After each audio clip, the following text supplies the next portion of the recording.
Hi, let's discuss chapter 1 of algorithm. It is algorithm analysis. Here I will discuss algorithm introduction, order of growth, asymptotic notation, time complexity, space complexity, analysis of recursive and non-recursive program. Let's start with algorithm introduction. So what is algorithm? Algorithm is set of steps or set of instructions that will take some input and produce output. So it is set of instruction by following which from input we can produce the output. And the study of algorithm is known as algorithmics. Let's see definition of algorithm. An algorithm is a sequence of unambiguous instruction for solving a problem. It is for obtaining a required output for any input in a finite amount of time. So what is unambiguous? Unambiguous means every instruction, every step should be different. It should not be same. And it should be done in finite amount of time. Let's see some property of algorithm. First, every instruction or every step should be non-ambiguous, or you can say unambiguous. So the non-ambiguity requirement for every step of an algorithm cannot be compromised. Means every step should be different.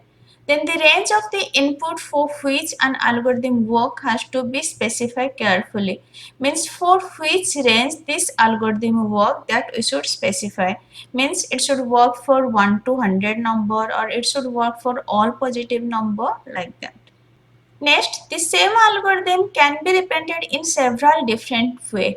We can write just in English statement by steps, step 1 some statement, step 2 some statement, or we can write using pseudocode. Basic programming we can use, and we can write the algorithm.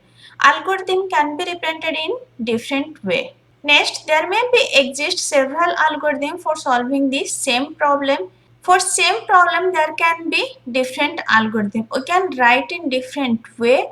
Also, there can be different algorithm. Actually, there are different technique like divide and conquer, greedy technique, dynamic programming. For some algorithm, we can use multiple technique, and we can write multiple algorithm for the same problem. How we are analyzing, we can write the algorithm in same way. So for same problem, there can be different algorithm, and same algorithm we can represent in different way. Let's see another definition of algorithm. An algorithm is any well-defined computational procedure that takes some value or set of value as input and produce some value or set of value as output. This definition is from Corman book. It is the basic definition of algorithm. It is a well-defined computational procedure that takes some value or set of value as input and produce some value or set of value as output. Means input can be single value or multiple value, and output can be single value or more than one value. Thus, we can say an algorithm is a sequence of computational steps that transform input into output. We can follow that sequence of steps and we can transform input into output. An instance of a problem consists of input. What is instance? What example we are considering for solving that algorithm, or what input we are giving to an algorithm, that is called as a instance. An algorithm is said to be correct if for any input instance it holds with the correct output. If for any input instance for that algorithm it is giving the output, then that algorithm is correct. Next, characteristics of algorithm. It contain inputs. That should be single input or multiple input. There should be some output, and definiteness. Definiteness means unambiguity. Next, finiteness. It should be finite. There should be finite number of steps, or it should not go to infinite loop. It should stop. After some time, it should stop. So you can say algorithm should be finiteness. Next is effectiveness. It should be effective. We can measure effectiveness according to time and space. Detail about effectiveness I will discuss later. So characteristics of algorithm are input, output, definiteness, finiteness, and effectiveness. Next, methodology of analysis. There are two types of methodology. One is a priori analysis, another is a posteriori analysis.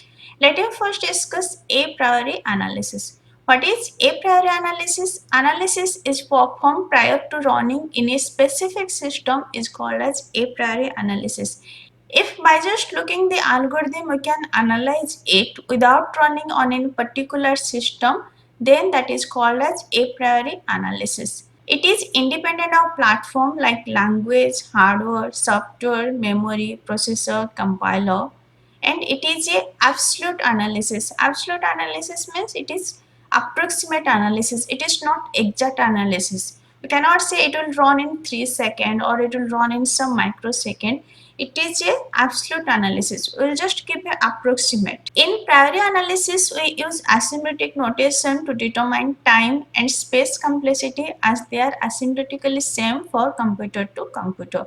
I'll discuss detail about asymptotic notation. In a priori analysis, we'll use the asymptotic notation to determine time and space complexity as it will be same for all computer. When not finding any exact time for a particular system, we'll just use asymptotic notation that will be same for computer to computer. Next is a posteriori analysis, that means analysis of an algorithm only after running it on a system. After running, we can only say that this is taking this much time, this much second, this much millisecond, microsecond, like this. So it is directly dependent on this system and change from system to system. If in one system it is 3 seconds, in another system it might be 10 seconds. It varies system to system.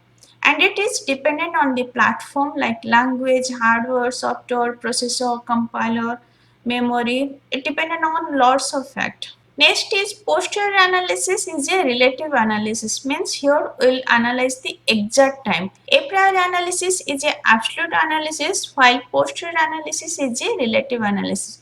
Here we will find the approximate time, here we will find the exact time. What is meaning of prior? Prior means before and posterior means after. So a priori analysis is before running on a specific system and posterior analysis is after running on a specific system. It is exact time while it is the approximate time.